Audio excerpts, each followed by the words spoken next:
Nindot kaayo ang pahinumdom sa atong tubag sa salmo, mausad ang pahinumdom sa atong unang pagbasa nga kun karon makadungog kita sa tingog sa Ginoo sa isong payato. Bright kay mo children. Nya kumusta maron kamo? Nakadungog na mo tingog sa Ginoo? Pero tindungog ka kay sige gumug simba. Kining nagwali nakadungog na sa nistingog sa Ginoo. Apor tindungog ka. Pero ang pangutana, kumusta man inyong kasing-kasing? Nisunod o tiga? Muna ni ron. Muna diri sa atong ebanghelyo gipakita sa Ginoo nga may kay siyang ang iyang kasing-kasing dili gyud tiga. Pag-ingon sa sanlahon, kung buot ka, makaayo ka kanako. Kanang naluoy dayon siya. Ang iyang kasing-kasing ba, pagkadungog niya tingog sa sanlahon, wa gyud siya maglangan-langan. Ihikap dayon ni Hesus ang sanlahon, ingon day siya, buot ko, maayo ka. Diha-diha, matud pa sa ebanghelyo, diha-diha, naayo dayon. Pero nibaos sad si Kristo. Siya naminaw naman ko nimo, baos ako. Ayaw gid ni ipanabi. Adtos pare, palit ditog slat. Amo to sige hatag ato Kristo. Ingon man siya paghalad. Ingon ti ito Kristo, ayaw naman ka na naman kay grasya, ako naman gipaminaw o gihatag ang imong gipangayo ngadtos pare niya paghalad sumala sa gitudlo o gi-require sa simbahan. Unsay gibuhat sa sanlahon tungod tingay sa iyang kalipay nga ang iyang kanibang ang iyang sanlaban wa purti na noon kunong panabi. So iya na noong gibuhat ang gidili sa Ginoo. Di ba ingon anak man tano? Ingon dahil kas Ginoo, Ginoo, ayuha taong ko anay kong hilanat. Kay galubog na lang yung kusbanig tulo na kaadlaw. Punan pa ning uwan-uwan tugnaw kay istanan. Samot yun kalabad akong Nga magsikag ampos Ginoo, rosaryo pa ka. Naayo dayon. Ingon dayon Ginoo. Sige, pagpasalamat ngadto simbahan. Oy, dito naman una numbay sa silingan, siging linibakay kay may namang mutabi na may paino og mamatay ka. No, natay ingon na batasan. Mga estudyante, ampo gyud maayo, mo graduate lang unta ko. Ana, pagka-graduate na, blipay na kay tanan. Sunod na sang Panginoon, makatrabaho na unta ko. Katrabaho ta ko Lord. Uban mo pasar unta ko sa board exam. Na, pasar na. Trabaho na.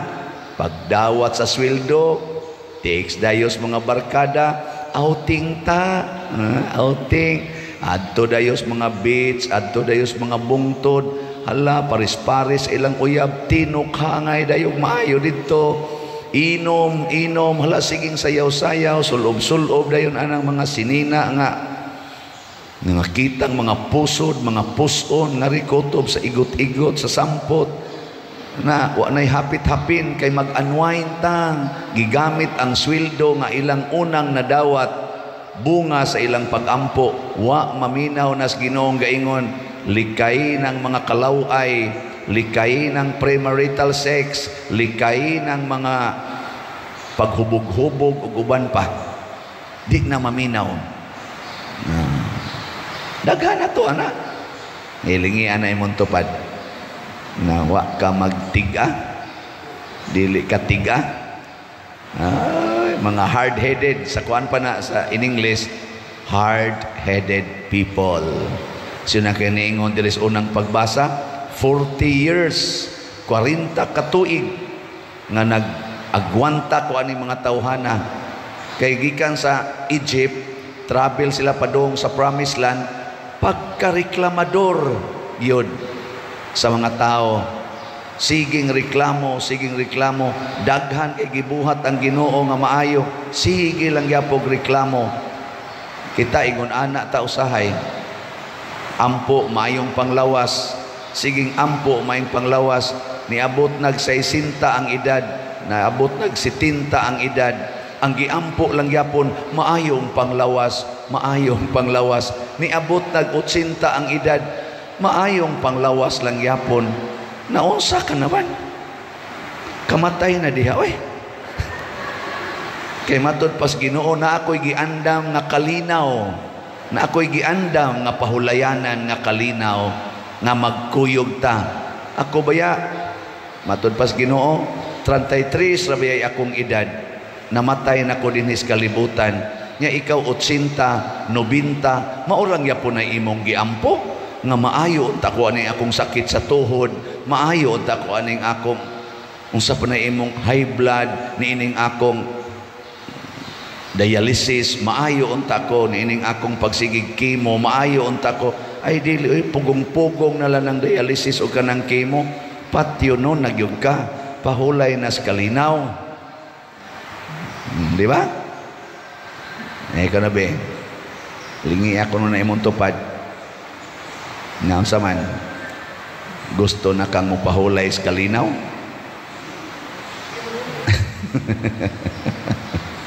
Ako tanawa, di ba mo reklamo? Ay, padari, simbako sa simbako. Ang kalinaw nga gipasabot sa Ginoo, langit. Ningon siya gahi mong ulo. Di yun mo kasulod sa akong kalinaw.